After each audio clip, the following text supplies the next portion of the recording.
Hore!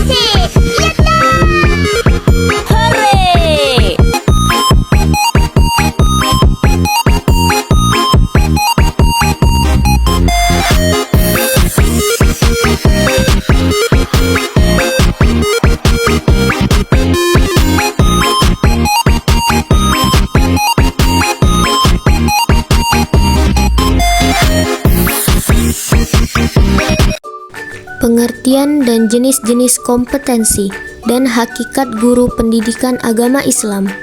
Kompetensi secara etimologi berasal dari bahasa Inggris, yaitu competence, yang berarti kecakapan dan kemampuan. Kompetensi guru adalah hasil dari penggabungan dari kemampuan-kemampuan yang banyak jenisnya. Jenis-jenis kompetensi guru. 1. Kompetensi pedagogik. Menurut J. Hogeveld, pedagogik ialah ilmu yang mempelajari masalah membimbing anak ke arah tujuan tertentu, yaitu supaya kelak ia mampu secara mandiri menyelesaikan tugas hidupnya. Guru yang berkompetensi pedagogik adalah guru yang mempunyai kemampuan dalam mengelola peserta didik.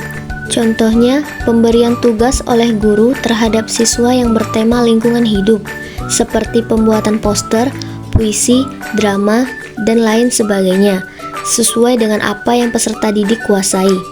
Ada 4 hal yang harus dipahami guru dari peserta didiknya, yaitu tingkat kecerdasan, kreativitas, kondisi fisik, dan perkembangan kognitif.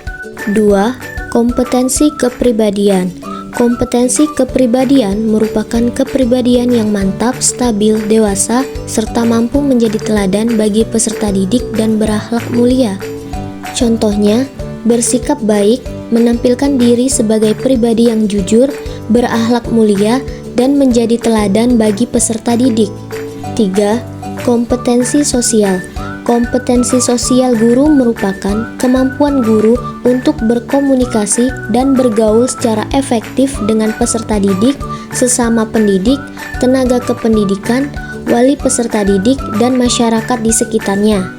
Contohnya, mampu berinteraksi baik dengan peserta didik, sesama guru maupun orang tua atau wali peserta didik, dan masyarakat di sekitarnya. 4. Kompetensi profesional. Kompetensi profesional adalah penguasaan materi pembelajaran secara luas dan mendalam yang mencakup penguasaan materi kurikulum mata pelajaran di sekolah, substansi keilmuan yang menaungi materinya, serta penguasaan terhadap struktur dan metodologi keilmuannya. Contohnya, penguasaan materi pelajaran, guru harus menguasai materi ajar secara mendalam. Hakikat guru pendidikan agama Islam. Yang pertama yaitu pengertian hakikat guru. Profesi mengajar tidak dapat disamai oleh profesi lain apapun dalam hal harkat dan martabat. Semakin berilmu seseorang, maka dalam kehidupan sosialnya pun mendapatkan kemuliaan.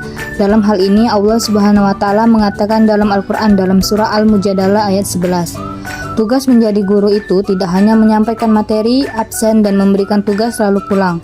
Tetapi lebih dari itu, tugasnya seorang guru harus bisa membimbing peserta didiknya baik dalam perkembangan jasmani maupun rohani.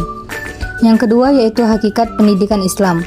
Pendidikan Islam merupakan suatu bentuk pelatihan yang bertujuan untuk membentuk individu dalam masyarakat ke dalam tingkat yang dinamis dan sadar, mencakup perspektif fisik dan spiritual penerima. Proses pelatihan mental, fisik, dan spiritual menjadi penting, karena pendekatan di mana pendidikan itu sendiri mampu menghasilkan individu yang bertakwa. Dada hamba. Itu kalau dan banta. Tujuan pendidikan Islam. Tujuan pendidikan Islam merupakan suatu tujuan pendidikan Islam yang tidak terpisah antara dunia dan akhirat. Karena pendidikan yang baik harus mengintegrasikan kedua aspek tersebut.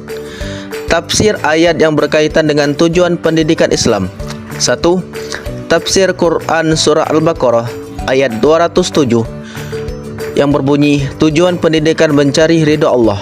Yang kedua, Quran Surah Ali Imran ayat 102 yang berbunyi tujuan pendidikan untuk bertakwa kepada Allah. Hadis yang menerangkan tentang tujuan pendidikan Islam. Hadis yang diriwayatkan Al-Baihaqi yang artinya Rasulullah Shallallahu Alaihi Wasallam bersabda, jadilah engkau orang yang berilmu, pandai, atau orang yang belajar, atau orang yang mendengarkan Islam, atau yang mencintai Islam, dan janganlah engkau menjadi orang yang kelima, maka kamu akan celaka. Hadis riwayat Al-Baihaqi.